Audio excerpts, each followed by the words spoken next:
मेळघाटातील हतरू प्राथमिक आरोग्य केंद्रात डॉक्टर आणि 3 कर्मचाऱ्यांवर थेट निलंबनाची कारवाई करण्यात आली आहे। आरोग्य मंत्री प्रकाश आंबेडकर यांच्या दौऱ्यानंतर उघडकीस आलेला हा धक्कादायक प्रकार आरोग्य सेवांमध्ये हलगर्जीपणा करणाऱ्यांची आता खैर नाही। पाहूया हा संपूर्ण प्रकार सविस्तर। मेळघाटातील आरोग्य यंत्रणेला मोठा हादरा।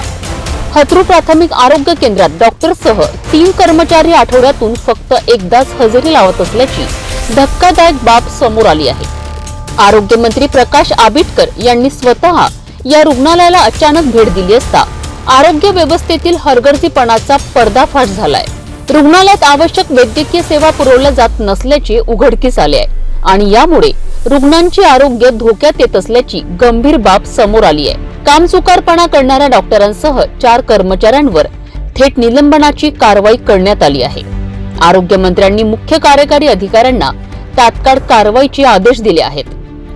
आरोग्य व्यवस्थेत सुधारणा करण्यासाठी आता सरकार आक्रमक पावले उचलणार असल्याचे संकेतही दिले आहेत। आरोग्य सेवा ही लोकांसाठी असते आणि यामध्ये कोणतीही कसूर सहन केली जाणार नाही, हे या घटनेवरून स्पष्ट झाले आहे। आता आरोग्य विभागातील अन्य कर्मचाऱ्यांवरही लक्ष ठेवले जाणार आहे।